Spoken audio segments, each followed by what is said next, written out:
Okay, after completing the scheduling algorithms in the previous lecture, now we are moving on to another important lecture, which is about process synchronization.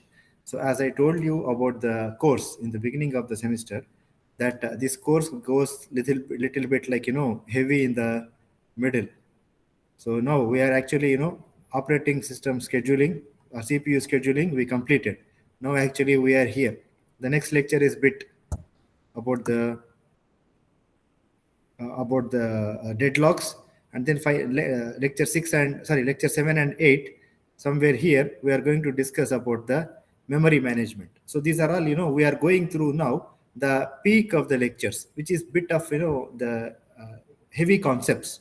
Okay, so hope you have understand the scheduling algorithms. After the lecture, if you have any queries or any questions related to scheduling algorithms, we'll discuss about that.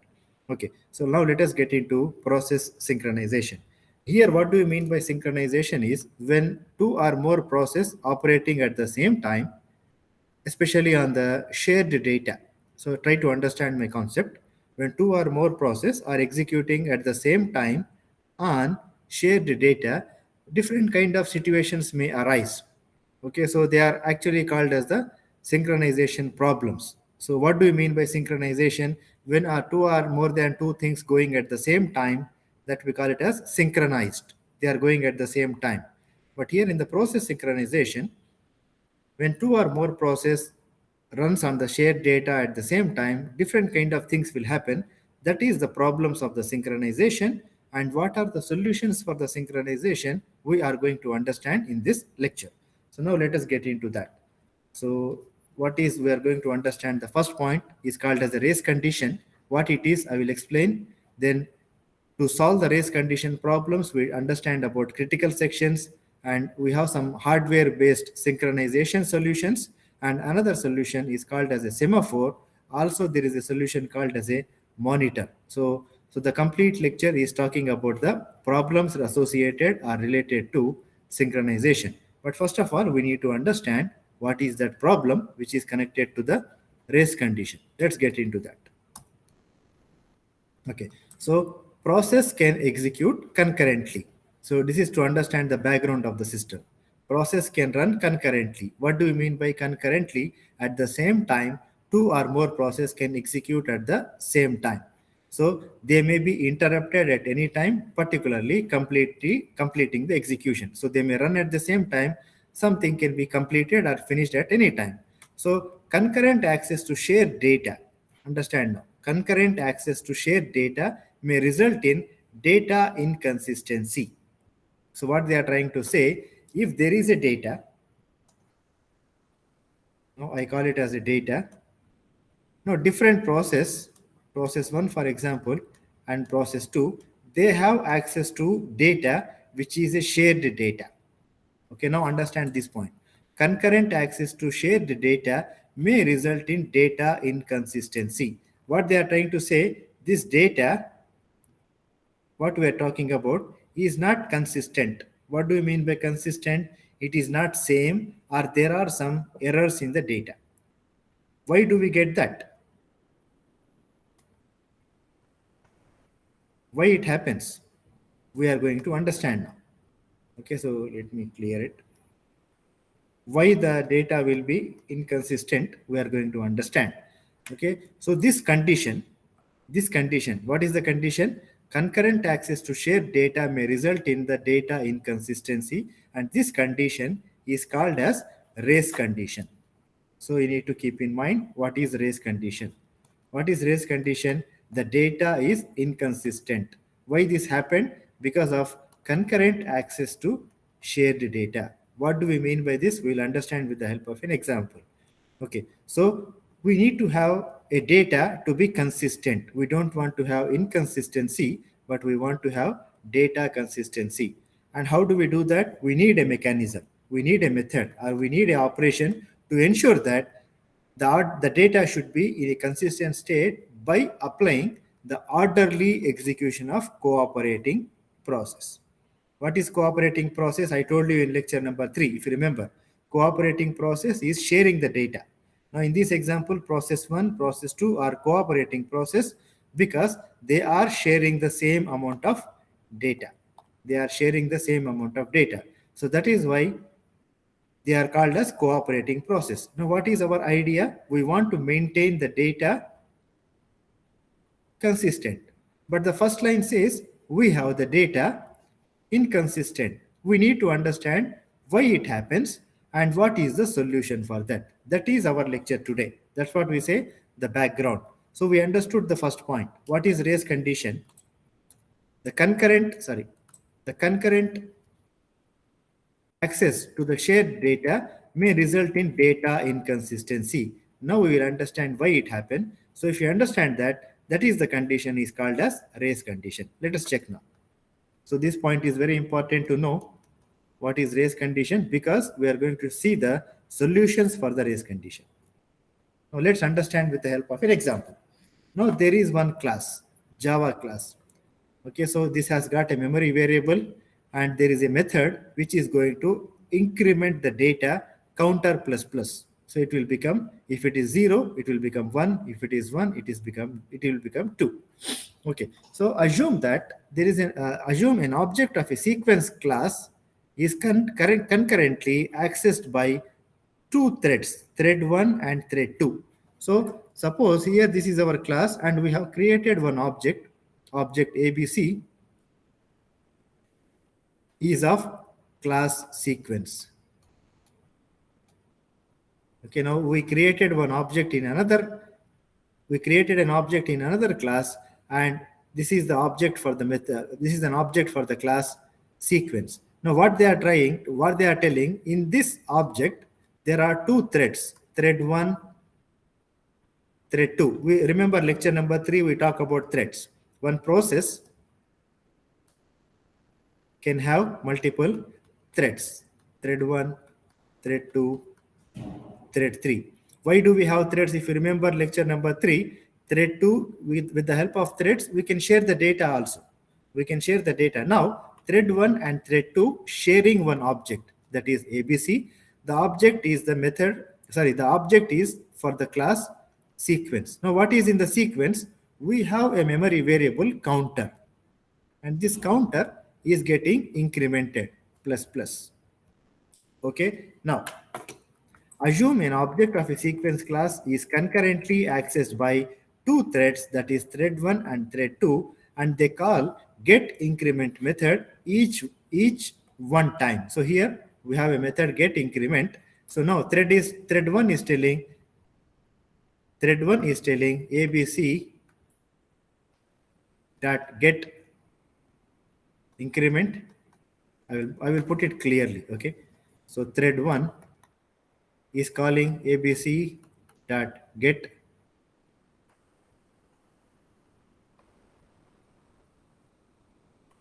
increment, and thread 2 is also calling ABC that get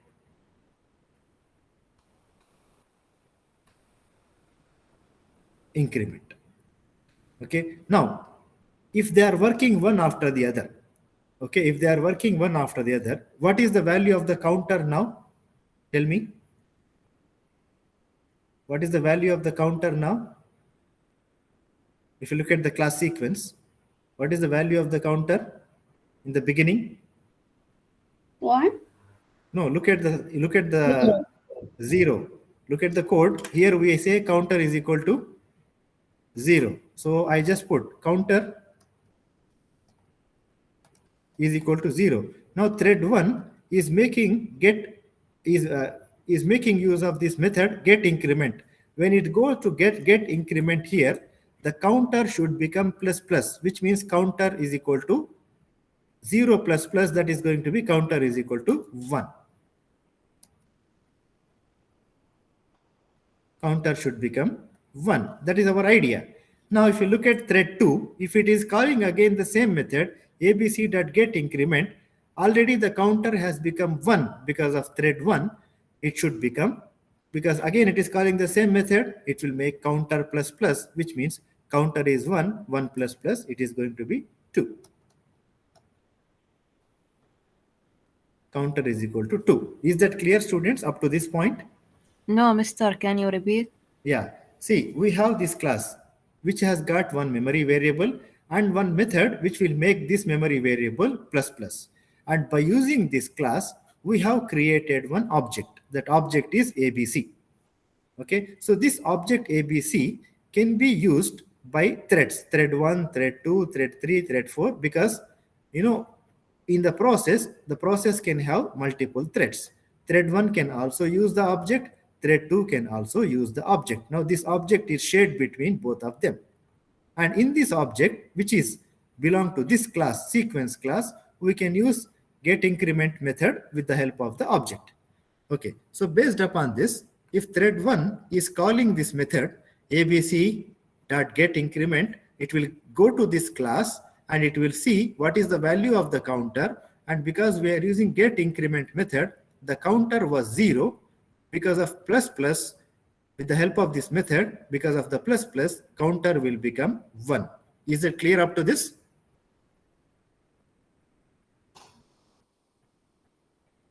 Is that clear up to this? Yes, Mr.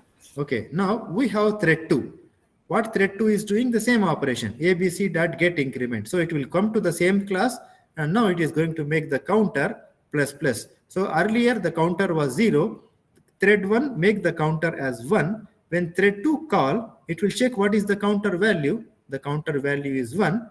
So it will make counter plus plus. So the counter value will become 2. Is that okay now? Yes, Mr. Okay, so now there is a question. What would be the value of the counter variable if the initial value was 0? So we have seen, as per normal execution, if thread 1 and thread 2 work one after the other, the value should become 2. Okay, so sometimes what happens is we cannot predict the value. The value cannot be predicted correctly since there exists a race condition. Now what is the race condition? We understand race condition in the previous slide. What is the race condition? Concurrent access to the shared data may result in data inconsistency.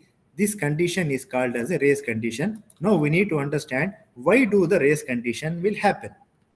Okay, now look at the example, how actually this happens in the computer. How the counter is becoming 1 and how the counter will become 2. We need to understand it carefully. Okay, what exactly happens? We say it should be 2, but sometimes it is not 2. We cannot predict it. Why? We need to understand. Okay, normally what happens in the computer at the CPU level is the counter plus plus operation is performed as 3 stages or 3 operations. Okay, so here we are seeing it's just one operation, counter plus plus. But what exactly happened in the computer? 3 operations happen here. One is load, then update, and then store. What is load? When we say counter plus plus, it will go to main memory. It will go to memory. It will see what is the value of counter. We understand the value of the counter is 0. Then when we say load, the counter value,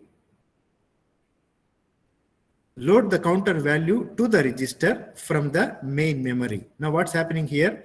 We understand in the computer organization, the CPU will be having the registers. Register is also a kind of a memory. Now what happens? 0 will be taken from here and will be loaded onto the register. So it will be 0 here because CPU access the registers and work with the registers. So because of the load operation, we take the memory value from the memory variable and we load onto the memory registers. Now the update operation will happen into the register. So update the counter value in the register. So the operation is counter plus plus. So 0 is going to become 1. What is the third operation? Store. Opposite. Load the updated register value into the memory from the register. Now this updated value should go from here to the main memory. And here it should be 1. Okay, so understand. When we say counter plus plus, immediately memory will not become 1. It will take the value from here, load onto the register, change the value, and then put the value back. Understand these three operations: load, update, and store.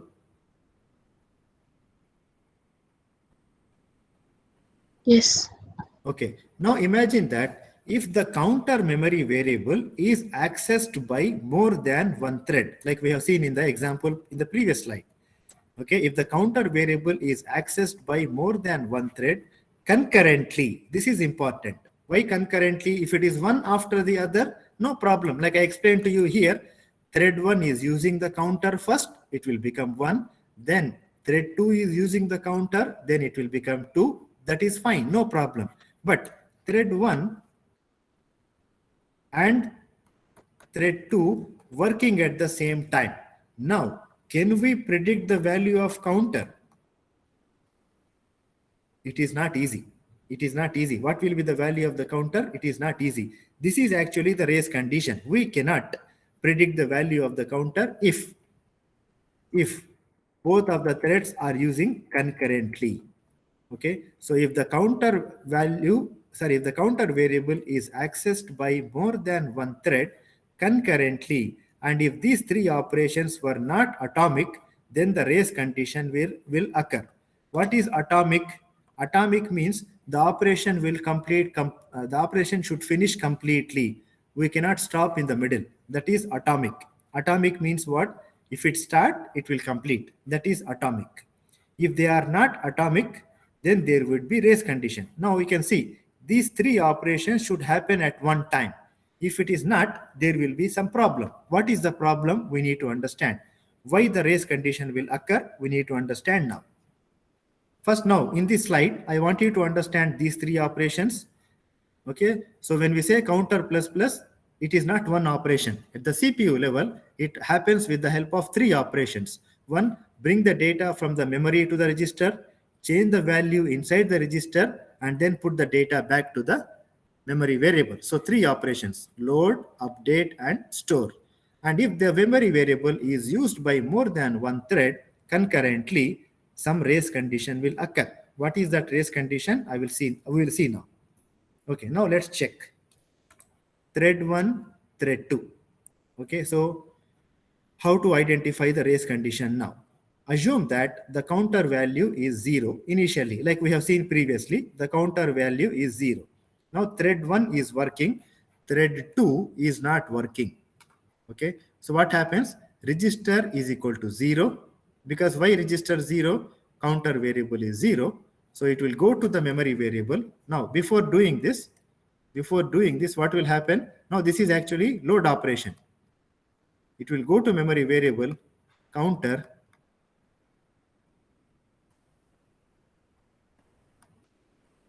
So here the value is 0. So it will bring that value into the register. That's why it is 0. Now we understand update operation will happen. Update operation will happen. That is because it is counter plus plus. Now we say register is equal to register plus 1. So it should become 1. So 0 plus 1, it should become 1. Okay. Now what should happen normally? Three operations, right? It is load, update, and the third one, store. What happened in the thread 1? Load operation completed, update operation completed, but thread 1 did not complete the operation of store. Before this, there was a context switching. 1 second, students.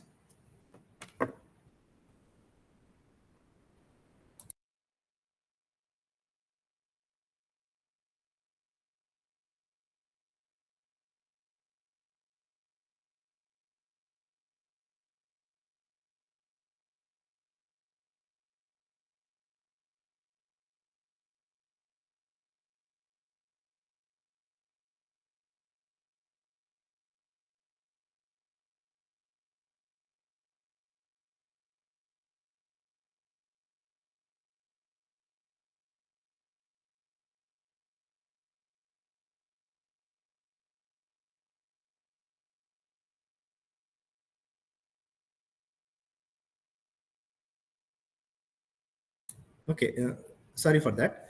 So just understand this. We have thread 1. Thread 1 completed only load operation, update operation. So these two operations have been completed. But before thread 1 could complete store operation, there was a context switching. Remember context switching we discussed in our lecture number 4 in the scheduling. Anyone remember what is context switching? Anyone remember context switching? We have seen one picture in the lecture number 4, context switching.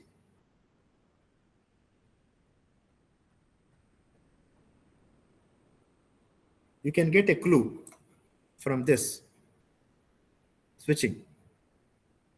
What is context switching? Anyone remember? You have to revise. Okay, so you have to revise the slides. Context switching is changing between the process. I told you in the lecture, like one process completes the job, second process will be selected, or maybe when one process is ready to execute, so we are going to change between the process. That is called as context switching. Process 1 stops, process 2 start. Now here, the context switching is happening for the thread. Thread 1 was working, but because of some reason, we stopped thread 1 before it could complete the job. Thread 2 has started the work. Okay, like we have given the example, thread 1 and thread 2 are using the same object. Okay, they are using the same object.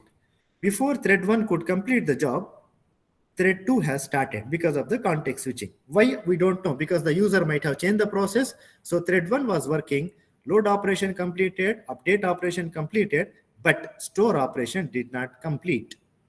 Okay, so before that, thread 2 has started working. Now what is there in thread 2? It is the same job. Register is equal to 0. So for thread 2, load operation finished. Okay, register is equal to register plus 1. This is update operation finished. Okay, so two operations have been completed. Now we are actually looking for the value of the counter. This is the main point for us now. What is the value of the counter? Okay, so thread 1 did not complete, but thread 2 has started. Now the register value is taken from the memory, and this value was not yet updated by thread 1 because it's only load operation, update operation completed, but store operation did not happen.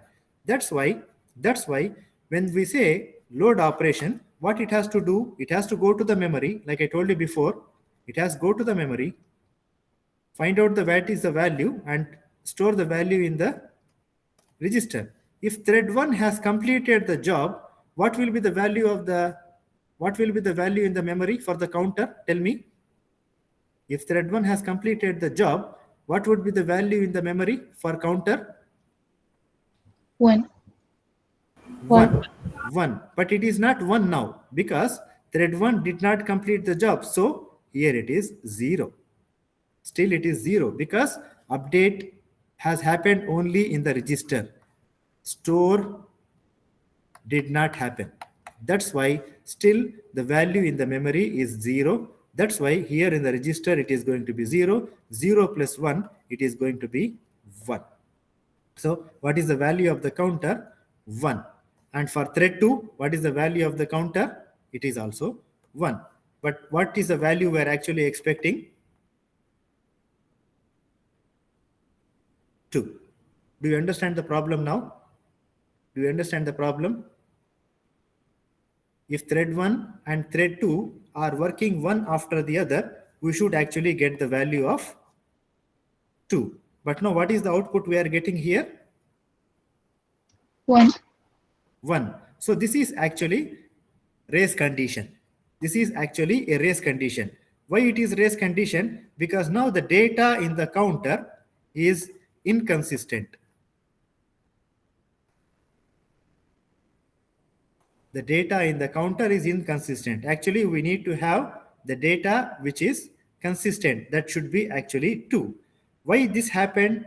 Because of we make the thread to share the data, but we did not stop, or we did not put an order that first thread 1 should complete, then thread 2 should complete, or thread 2 should complete, or thread 1 can complete. We did not put this kind of control. Because of that, this race condition has happened.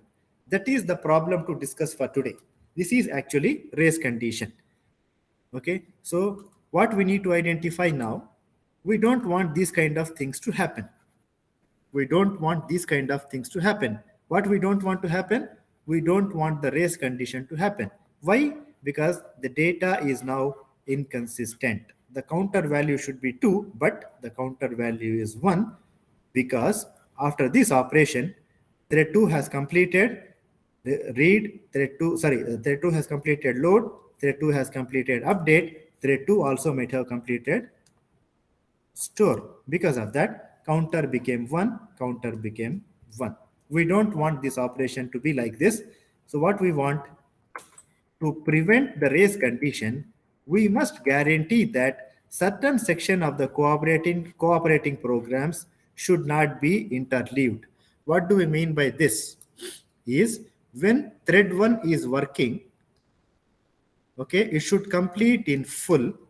After that only we want to start thread 2.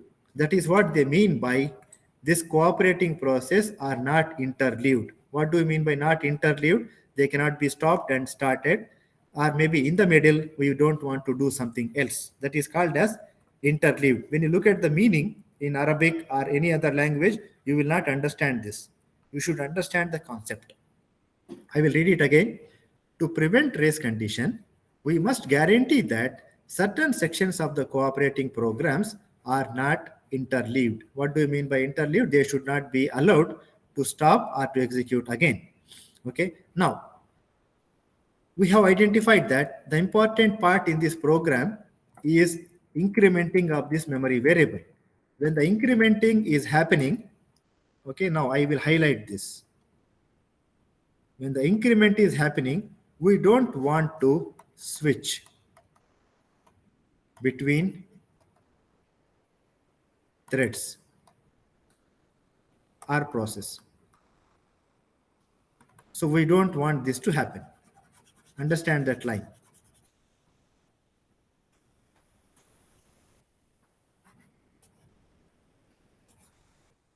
Understand this line. What I said, when counter is incrementing, we don't want to switch between the threads or the process. What we want this to happen completely. Then only thread 1 or thread 2 can switch. Do you understand the point? Yes. Okay, so what we don't want to switch between threads. When? Not every time. We don't want to switch between the threads when the thread is doing this operation. We understand this operation is not single. So what do we mean by this? It should complete store, it should complete load, it should complete update. All three operations. After that only thread 1 or thread 2 can operate. In between, we cannot allow this to happen. So what is the solution here? So we should not do context switching. When do we do the context switching? After load, update, and store.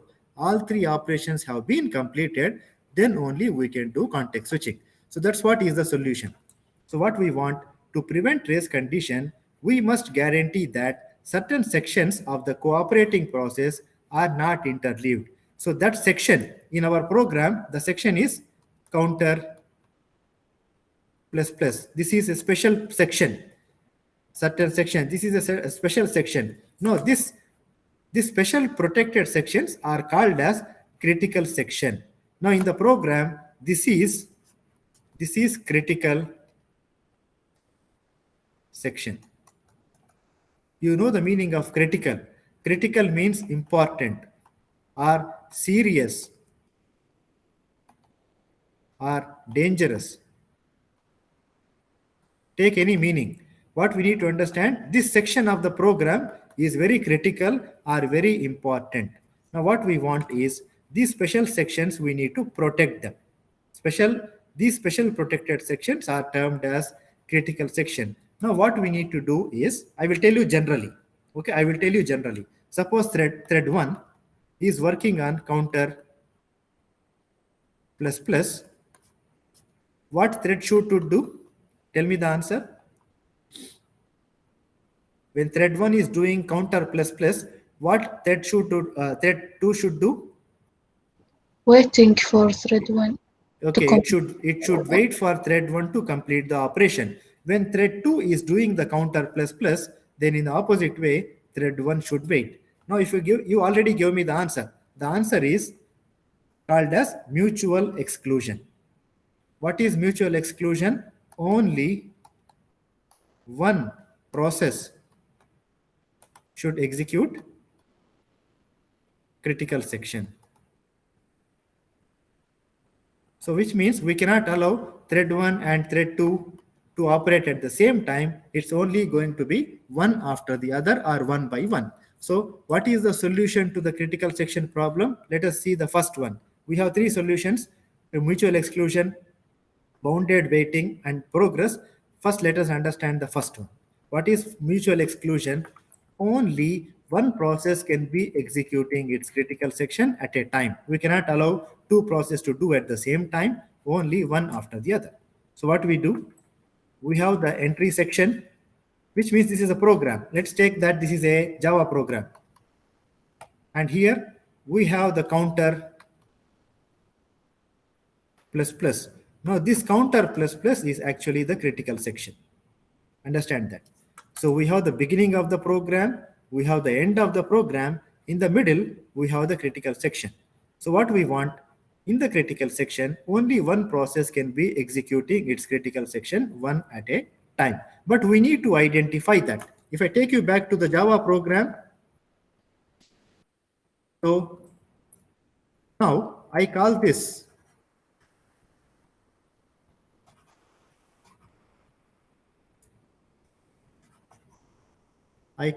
code as critical section. Do you understand now what is critical section? Do you understand now what is critical section? Yes. So this is important code. Why we call it as a critical section? Because this is important code or a memory variable or something which is now shared between more than one process or more than one thread. When we have this, we will get so many problems like what we have seen here. To stop these problems, what we want, when one process is doing the critical section, we don't want the other process to do the critical section. That is called as mutual exclusion, one by one. Mutual exclusion. Only one process can be executing its critical section. So this is called as a critical section. Some program is going on. Don't look at the the code. Some program in the beginning, some program in the end, but in the middle we have the critical section. Like in the Java program, something is there in the beginning, something is there in the end. We don't worry about that. For us, the important point is only this memory variable, because this is shared memory variable between thread 1 and thread 2. And when thread 1 and thread 2 operating, they should operate in the critical section one by one according to critical section, because this is the first solution. Is that clear, students? What is mutual exclusion? Only one process executing in the critical section. Is that clear? Yes. Okay, now let's go to the second requirement. Bounded waiting. Okay, when process P1, example, becomes ready to enter its critical section, there must be bound on the number of times other process can enter their critical section before P1 can do so. Now what they say, this is a bit confusing. I will tell you and I will try to simplify you. So suppose we have a critical section,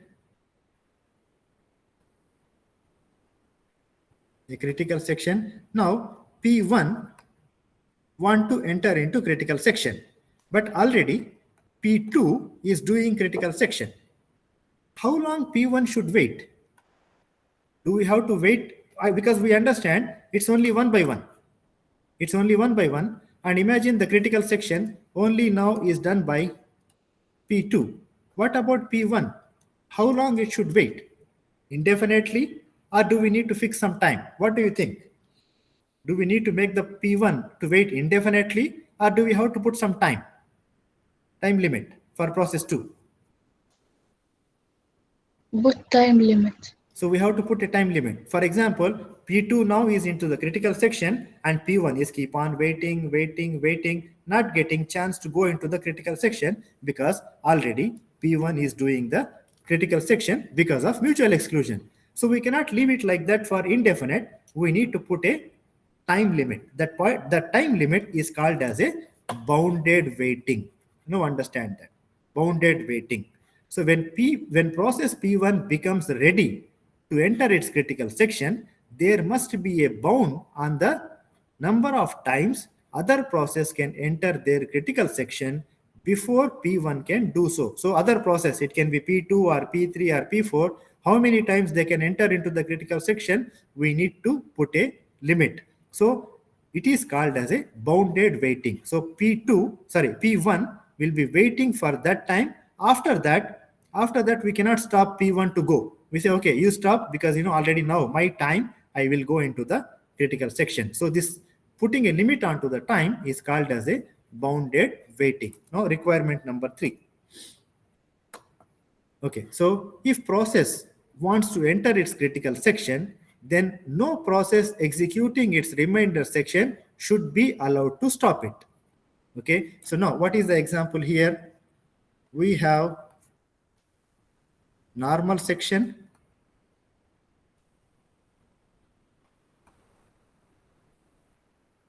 we have critical section.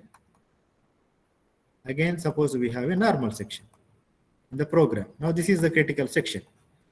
Process 1 is doing normal section, not in the critical section. It is doing normal section. Process 2 want to do the critical section. Can we stop it?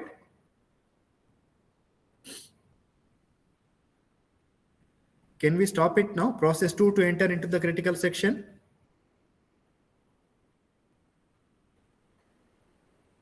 Repeat the question, Mr. Okay, so process 1 is doing the normal section, but process 2 want to do the critical section. Can we stop process 2 to enter into the critical section? No. No, because process 1 is not in the critical section. Process 1, suppose process 1 is doing critical section, then we can say, wait, don't go there, because process 1 is doing the critical section, so you have to stop. But now it is not the case. The case is process 1 is doing a normal section. We cannot stop process 2 to enter into the critical section. No, this requirement is called as a progress. What is progress? If a process want to enter its critical section, now in my example, P2 want to enter into the critical section, then no process executing its remainder section should be allowed to stop it. So example, process 1 is doing the remainder section. Remainder section means it can be here or it can be here. What do I mean by remainder section? Not critical section. Not critical section. That's why process 1 should not be allowed to stop process 2. Process 1 should allow process 2 because it is not doing the critical section. So this is called as a progress. What is progress? No process executing its non-critical section should be allowed to stop the process which is going to enter into the critical section. If a process wants to enter its critical section, then any other process which is executing non-critical section should be allowed to stop this. So as per the example, process 1 is doing the remainder section, process 2 want to enter into the critical section, process 1 cannot stop process 2 because it is doing some unimportant thing, not the critical section.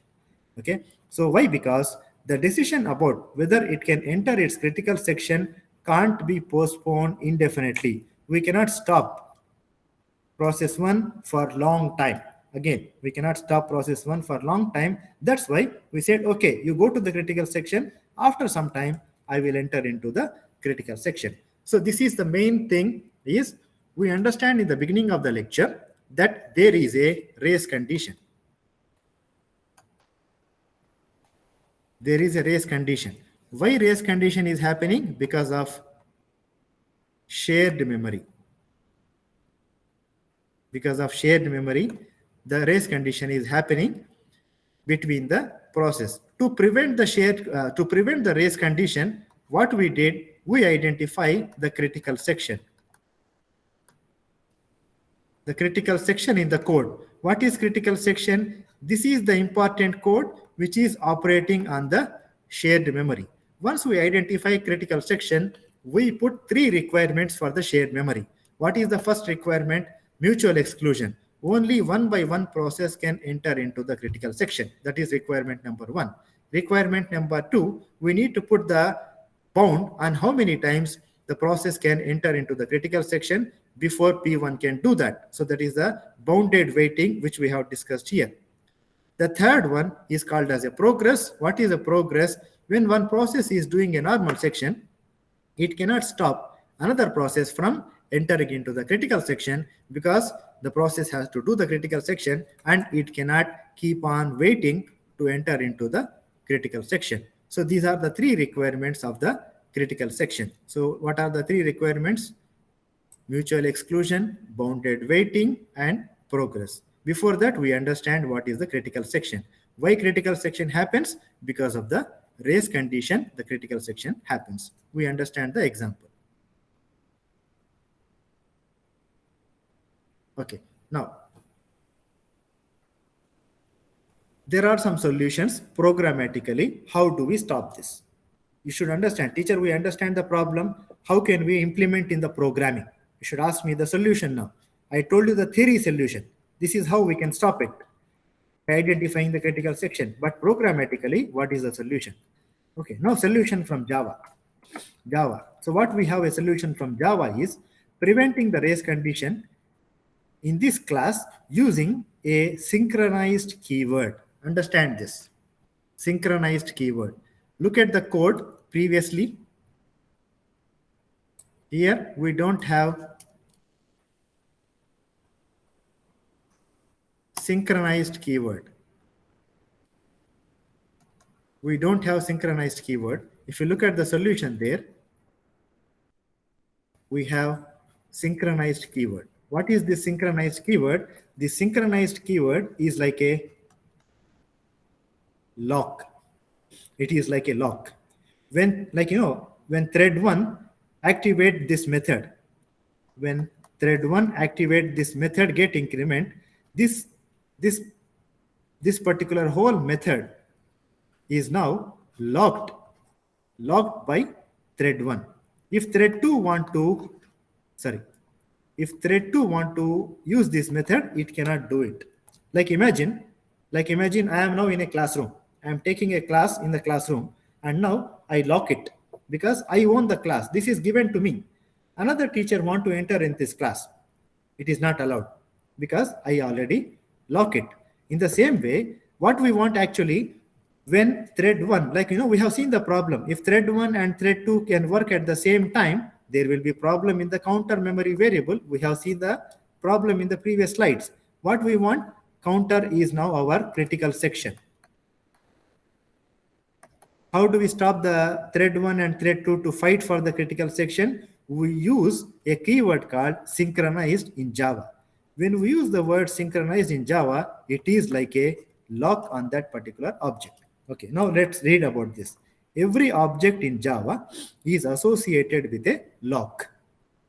Okay, normally, if I don't use the synchronized keyword, it is, I will give you the example. I am using a classroom now without a lock. Which means another teacher can come into my class because I cannot stop him. I did not lock it. Normally, what happens? If you look at the example, we are not locking. But now because of the problem, because of the race condition, because of many threads working at the same time, we want to lock this. How do we lock it? With the help of synchronized keyword. Every object in Java is associated with lock. If you declare a method as synchronized, the thread calling the method needs to own the lock of that particular object. Okay, so I gave you the example already. Same example, T1, thread 2 want to use this particular class, which is sequence class. I told you we are having a object ABC. We are having an object ABC of class sequence. Okay, now thread 1 calling abc dot get increment. Same example I am putting. Get increment. Now before, if you understand or remember, when thread 1 is calling get increment, automatically it go to this method. It will start counter plus plus and change the value. Now this will not happen. It has to check, is this open? Like, I want to take a class. I have to come and check whether the room is open or whether the room is closed. Now read the second line.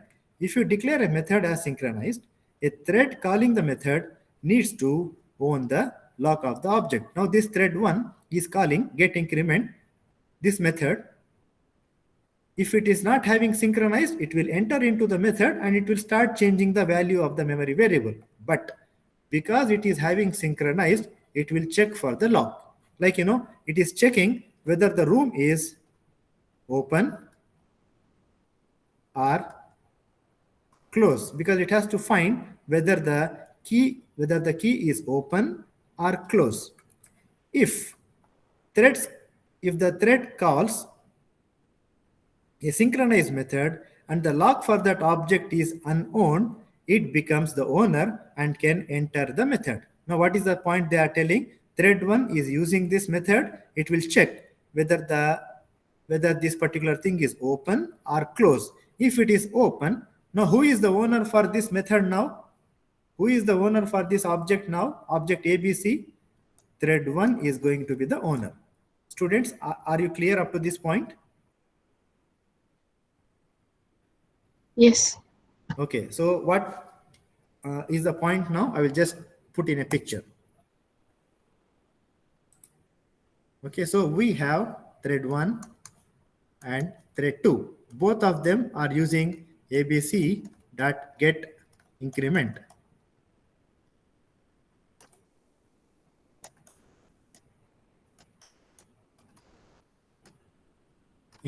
Now, this is the object. This is the object ABC. So first T1 executed get increment method. When we do that, it is going to see the object ABC, because the method is in this object, because we have seen this is the ABC is the object of synchronized class, sequence class, sorry.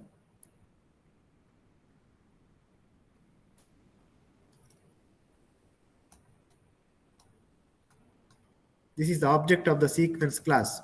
Okay, now this object is part of this sequence class. Thread 1 is activating this particular method. Now thread 1 lock, I will talk about the lock now. Lock is open. It is open, so which means now no one is owning. So let's say this is the lock.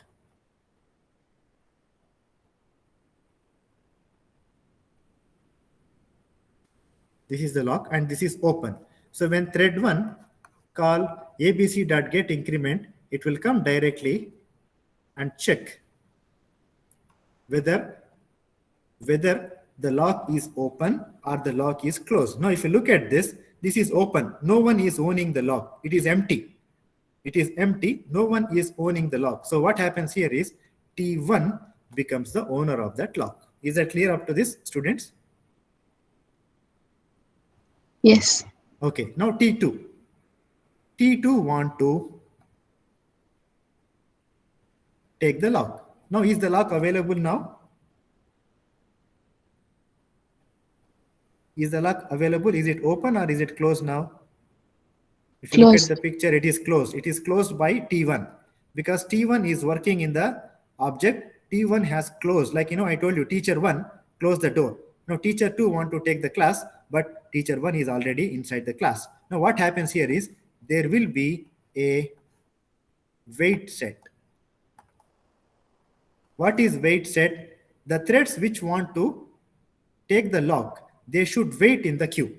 Like, we discussed about the process queue. Like now, the threads are waiting for the lock to take. So here what happens? Thread 2 will wait. Maybe here we have thread 3, sorry. It will be waiting. Maybe we have thread 4, it will be waiting. So they will be waiting in the queue. Is that clear now, students? Is that clear up to this point? Yes. Okay, now what happens?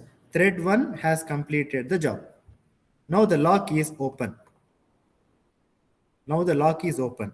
Java virtual machine. Remember, in programming, you have seen JVM, Java virtual machine. What Java virtual machine will do, it will search the queue. It will search the queue, identify any one of the thread from here. They did not say the order. Here we are not talking about the order. It will choose any one of them. Maybe it will choose T1, sorry, it will choose T3 or maybe T4 or T2, whatever it is. The Java virtual machine will see the wait set and it will choose some arbitrary thread from here and give the lock. Now you are the owner. Okay, once T3 complete the job, it will take maybe T2. Once T2 complete the job, maybe it will take T4 or maybe T1 is waiting again. We don't know. So what is the idea? For every object, there is a lock. Once the thread enter into the critical section because of the synchronized keyword, it will take the lock. Once the lock is taken, other threads have to keep on waiting inside the queue. If the lock has been released by the thread, the Java virtual machine will go to the queue. It will identify some of the threads and it will say, okay, now you go to the object and you now start to execute the object. So this is what is the idea about synchronized keyword explained here in the slide. Every object having a lock. So if the particular thing having a synchronized keyword, a thread calling the method needs to own the lock for that object. So as I mentioned to you, here we need to have the lock for that. Okay, if the thread calls a synchronized method and the lock for that object is unknown, it becomes the owner and can enter into the method. Like I gave you, T1 will start first. Example, when it exists, the method, it releases the lock. If a thread calls a synchronized method and another thread already owns the lock, I gave you the example of thread 2. Thread 1 is working, so thread 2 cannot enter into the system. What happens? The thread 2 will be blocking. What do you mean by block? I told you, block means wait. It put onto the entry set of the object. So what is entry set? Oh, sorry, I put in a wrong way. This is called as a entry set. This is entry set. It put onto the entry set of that particular object. The thread blocks and put into the entry set for the object. When the lock is released by the thread concurrently using it, the Java virtual machine checks the entry set for the object associated with that method, like I told you here. So this is the entry set. So we have thread 1, thread 4, thread 3, some threads will be waiting. Java virtual machine will look into the entry set, identify what is the next one. If this set is non-empty, the Java virtual machine select an arbitrary thread from the set to be the next owner of the lock. So it will select any one of them, T1 or T4, and it will give the lock to that particular object. Do you understand this process, students?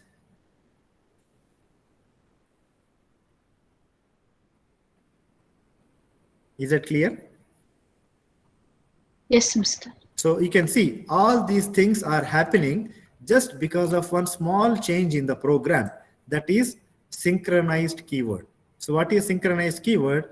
Preventing the race condition in the sequence class using synchronized keyword. So we can prevent the race condition just by adding synchronized keyword. Okay, so this is how it will happen. When we have counter 1 and counter 2, because of the synchronized keyword, thread 1 will start, it will complete the operation. Register, it will become 0, then it will make the update operation, then it will become the change in the memory variable, change the value into the memory variable. After that only thread 2 can do the context switching and thread 2 will complete the value. Finally, we get the value of 2, which we have seen there was a problem. Now there is no race condition. Okay, so hope the point is clear now. This is one solution. Like that, there are different solutions we want to see. Okay, so let's take a break now of 5 minutes. Then I will try to give you a few more examples of the solutions. Now we have seen just only one solution with Java. Okay, take a break of 5 minutes, then we'll see.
Okay, now we have seen one solution which is about the synchronized keyword which is supported by Java.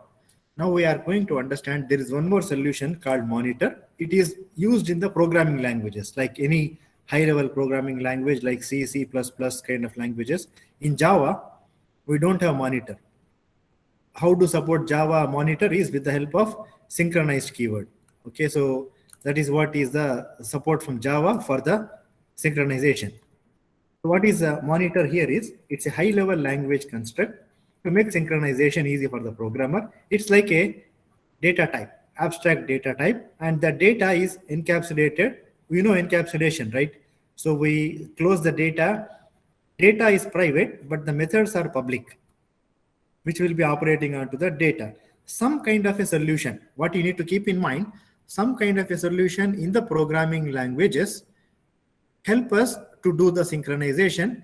What kind of thing? Because of these monitors, okay, no critical section race condition here. The methods provided by the monitor are guaranteed by the language to operate with mutual exclusion. Already we have discussed about what is mutual exclusion, which means only one process or thread can be active within the monitor at any time. So this is what we have seen in the beginning of the lecture, that the process should be working with the mutual exclusion on the critical section. Only one process or thread at a time. No two methods can be executed simultaneously by two different processes or threads. It should be like only one method that will be operating into the monitor. This is one kind of a programming solution to solve the synchronization problem. Programmatically, we are not going to see the example, just understand that. And there are some solutions from the hardware. What is hardware is, if I go back to the picture, let me make it clear. If I go back to, okay, it saved.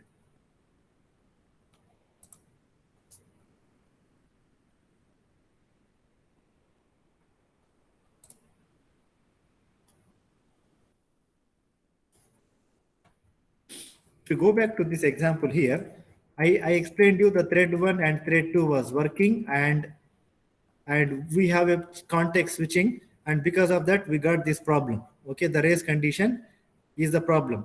Now what they are telling is, normally the context switching means changing between the process. I will give you the example to remember. You know, in the school, not in the college, in the school, when one class completes, normally, you know, we have a bell. We have a bell, yes or no, in the school, to tell to the teacher that the time is finished, or to the students the time is finished, yes or no? Yes. So this is like a alert. Tell to the people that, okay, now your time is up, there is another class to start. So this is in the computer, it is like a interrupt. It is like an interrupt. What do you mean by interrupt? I know. We understand what is interrupt. I am taking the class and suddenly there is a sound of the bell. It is what? Interrupt means it is stopping me. Please stop. Your time is up. You have to stop the class because your time is up. So in the computer, what happens is, when one process is working, for example, there will be a interrupt to tell that, okay, you stop working, thread 1, you stop working. Now thread 2, you start executing. So how do the things implemented in the computer is, there will be many interrupts. Now what's happening is, now I press my Windows key, there is an interrupt. Understand that there is an interrupt, will go to the system. Okay, the user is now pressing a key. Now I am typing something.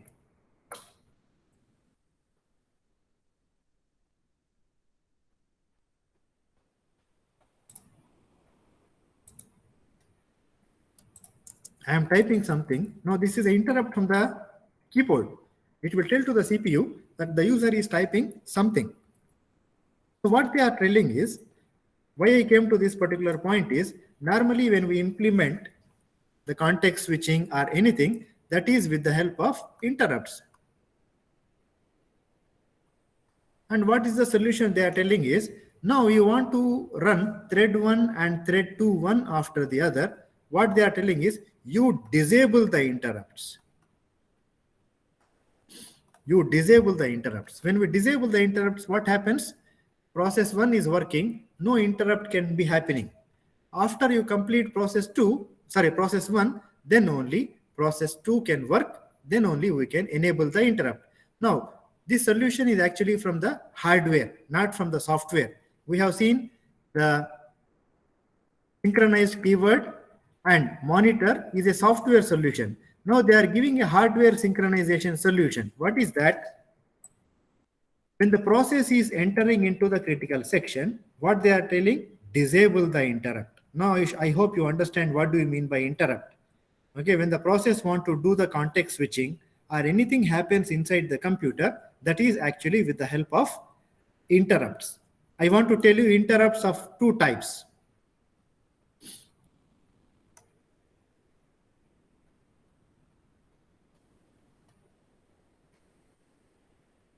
One is internal.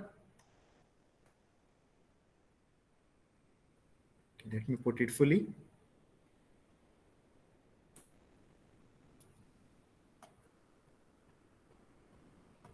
Internal, and the second one is external. Internal and external interrupt. Internal means from the CPU.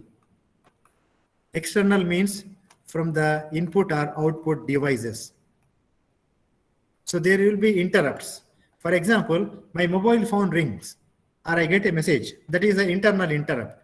Or I get a, from outside, someone from the classroom, they are calling me. That is the interrupt from outside. Same thing happens in the computer also. There will be interrupts internally. There will be interrupts externally also. Okay, so we will discuss about that later when we go to the lecture about input and output devices. Now understand, there will be interrupts. Now what they are telling, when thread 1, for example, when thread 1 is working in the critical section, okay, so what we need to do? We need to disable the interrupt. When we disable the interrupt, what will happen?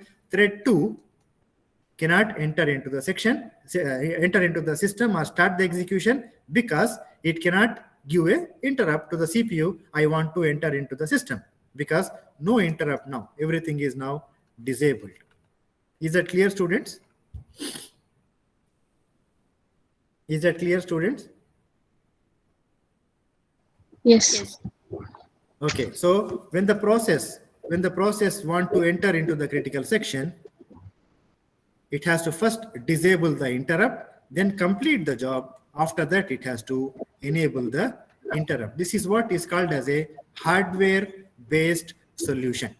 Hardware-based solution. But sometimes this is not possible, especially we have two type of hardware synchronization solutions: disabling the interrupts and another operation, we call it as a test and set operation. I will explain about that. Okay, so one hardware solution we have seen, that is not allowing or disallowing the interrupts while shared variable is being modified, but this is not feasible on multi-processor machine. What they are trying to say is, I told you that we can disable the interrupt. This is, we can disable the interrupt on CPU 1. For example, in that computer, especially in the server, if there are more than one CPU, CPU 1 is disabled, it's okay. But CPU 2, it's active. And thread 2 can go to the CPU 2 and say, I want to run this process. Then CPU say, okay, you can start your process because it sees that it can execute the process. So what they try to say is, disabling the interrupt on single CPU is okay. But disabling the interrupts on multiple CPUs is not possible. It's not feasible also, which means we want to make the whole computer to stop working. It is not good. Someone's mic is on, please check. Someone's mic is on, please check and close. Okay, so that's what they mean by the first paragraph. One hardware solution is to disallow the interrupts while the shared memory variable is being modified, but this is not feasible on multi-processor machines. Another solution is atomic operation, a special atomic operation called test and set. Okay, and there is another name, compare and compare and exchange. Compare and exchange. Okay, so there are different names given, but the main operation is test and set. So what is test and set? I will explain this and we will stop. Okay, so this is test and set. So what is test and set? I understand the final idea is the same. When we have the shared memory variable, the shared memory variable should not get a wrong value. Okay, so let us understand this test and set method. This is a test and set method. What it will do, read the value from a memory address, perform the operation like addition, subtraction, whatever it is, then we get a new value. Like suppose we have in a memory variable v. Okay, so there is, okay, let me put it like this. In a memory variable v, we have value 1. That is, they are telling it as, take the value, this is value a, now make an operation, make a plus plus or make minus minus, you get a new value that is called as a b. For example, you make it plus plus, 1 will become 2. So you are going to change the value here into 2. That's what we have seen already in the previous example. Okay, so now what we do is perform the multi-step operation to get the new value such as b. But when we want to put the value here, we need to use the function called test and set. Now use test and set function to change the value from v, value of v from a to b. What they are trying to tell here is, okay, you want to change this value from here to this. Okay, so what is the original value we get from the v is 1. We take 1, we make plus plus, we get it 2. Then we want to write the value here 2. But before doing that, see what is the value here with the help of test and set. With the help of test and set. If the value is still 1, fine, you are going to make it as 2. But suppose imagine there is another method or another process, change the value of v from 1 to 3. Okay, now what happens to the test and set? The test and set will fail. Why the test and set will fail? Because initially when we use test and set, the value was 1. But now the value has been changed to 3. Now what will happen? It will work again. So the value will become 3. Here the value will become 3. A is now 3. Then again we make plus plus. So which means 3 will become 4. Now we want to put the value here. Again we want to check with test and set. If the value is still 3 here, the test and set will pass. Then the value will become 4. What is this particular test and set method? When we have a memory variable, we read the value from memory variable. We make a new value. And before we write the new value, we see whether the value what we got here, which was a, is it still same or any change? If it is same, we are going to say, okay, now this is a new value, which is b. If it is not same, then we take a new a and then we send a new b. Is that clear, students, about the test and set function?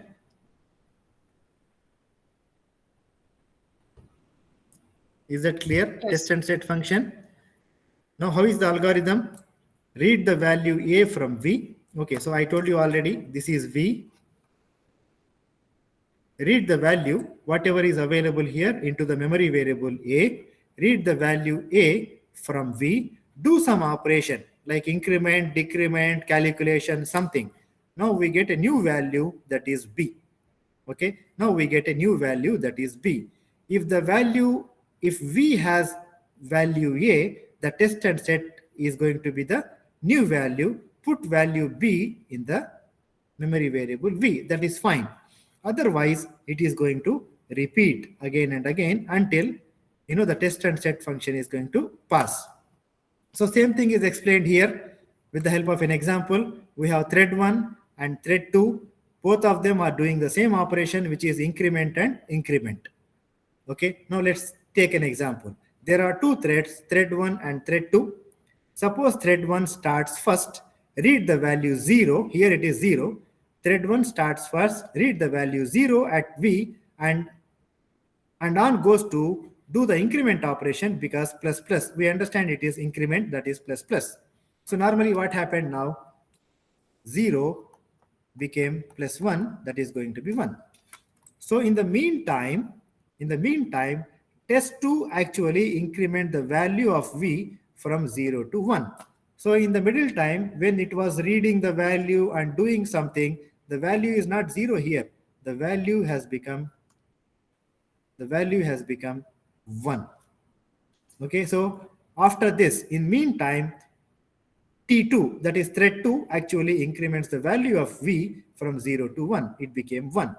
When T1 does test and set, now T1 is checking whether the value here is still 0 or it has made any change.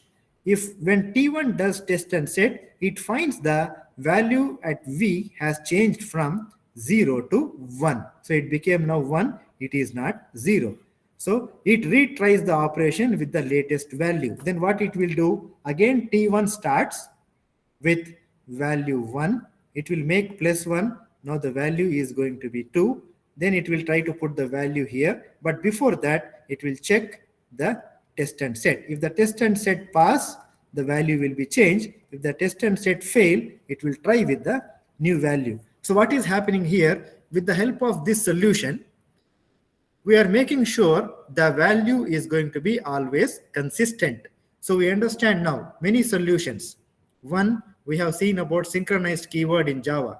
2, we understand about the monitor, which is a programming solution. We have seen the hardware solution, which is disabling the interrupts, and we have seen another hardware solution, which is this test and set method. Please understand, this test and set method is atomic. What is atomic? In between, it will not stop, it will complete in full. Like I told you, we cannot stop in the middle. Okay, test and set is implemented in hardware, and it is very fast. All the above happens as an atomic operation, which means in between there is no change. It will happen in completely. So how does test and set handle from multiple threads? We have seen the example here. Okay, so that's enough for today. We have another solution that we call it as a semaphore. Okay, semaphore is another solution for the synchronization problem, and also the explanation of the semaphore is connected with our next lecture, deadlocks. Okay, so that's why I will take this into next lecture. I will stop with this for today. It's already heavy, so I will stop with this for today. Hope you understand all the points.